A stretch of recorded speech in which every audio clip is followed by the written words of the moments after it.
Welcome back. I'd like to welcome Dr. Brett Belchetz, co-founder and CEO of the fee-for-service virtual healthcare app Maple. Dr. Belchetz, welcome to the program.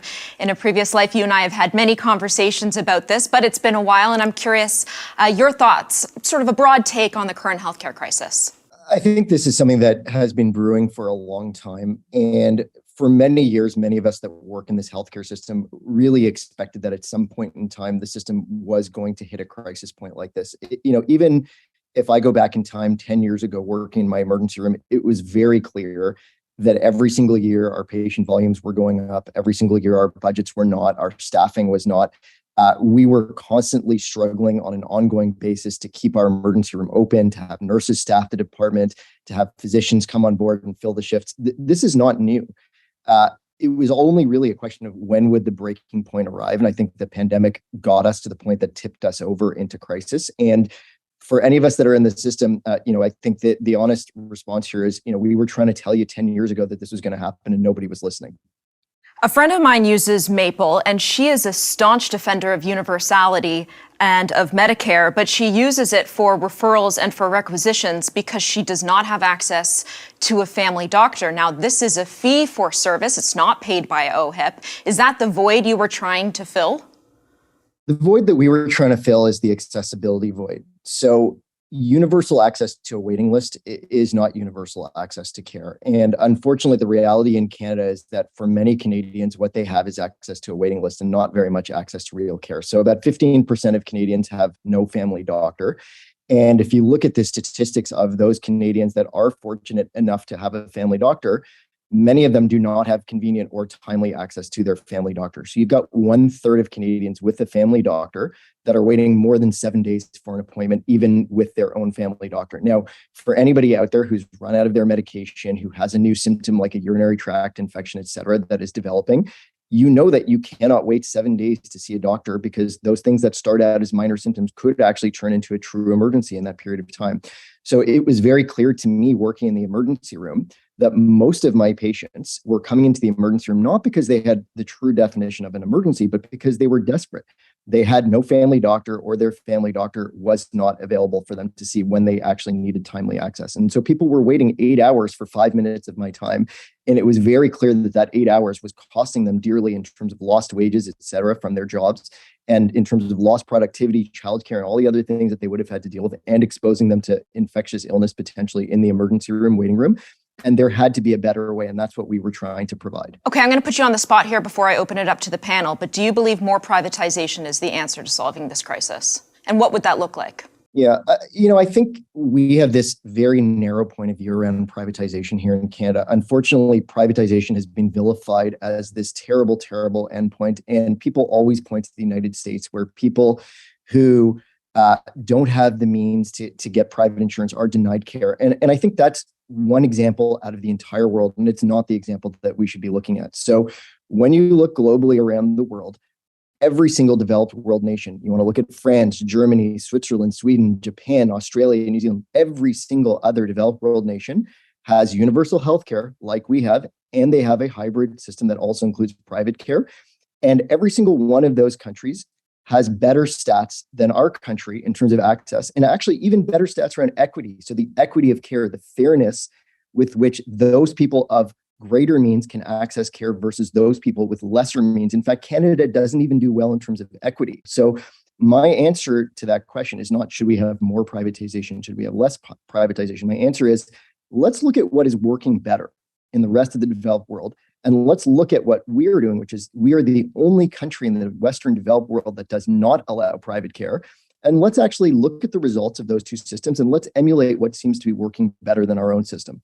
Dr. Sheikh. So let's look at those countries that people who are proponents of privatization keep bringing up.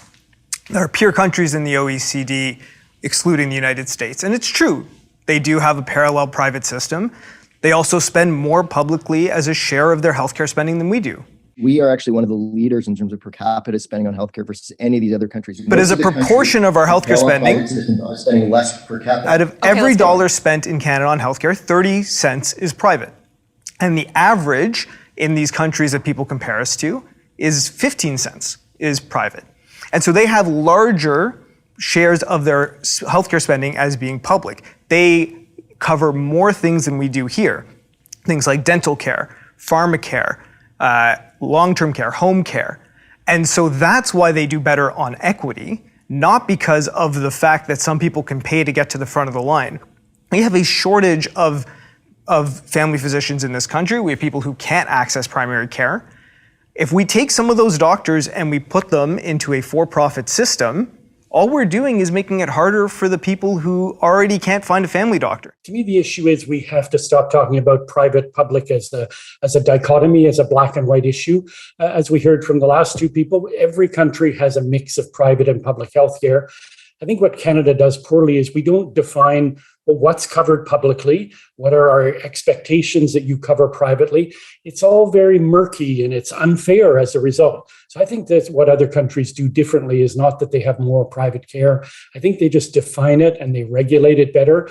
And they also administer their public systems better. I think in Canada, we really have the worst of both worlds. We have terribly administered public systems and kind of a Wild West of private systems. So something like Maple, I think that's a great service, but there's no reason we couldn't do that same service within a public system.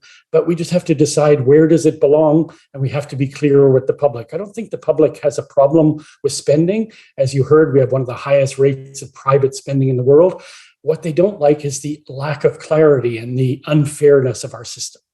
The word private, the way it's used here, is devoid of meaning for me as a patient, because it could mean that the supplier is private and his or her fees are subsidized or even paid for by the government. The issue is, if I have to go to a private supplier, will the government help me or am I on my own? That's the first, and there's nothing that stopped them from helping you even under a private supply system. Final point is that what about the equity of the government forbidding people by law from spending their own money, if they choose to do so, to save their own lives, to better their health care? No, you can't do that. We're happy in our sort of ideological hamstrung world to say, well, at least everybody's getting equally terrible health care. Is that the big win that we've achieved here? Is that what we're... Public health is there to be the voice for the voiceless. The most vulnerable don't have that voice. And that's a serious problem with just suggesting open the floodgates to private care. That's not what we can do, because think about it. Nobody's saying open the floodgates. If somebody is to incentivize this GP, and let's just say, for example, $5,000 a head, which is out there. That's actually happening. And it's called concierge care. Be there for me 24/7. Be there at my beck and call. What'll happen is I could fill my entire roster like that. And you know what? Iris Gorfinkel would be one less GP servicing a system that is in crisis right now.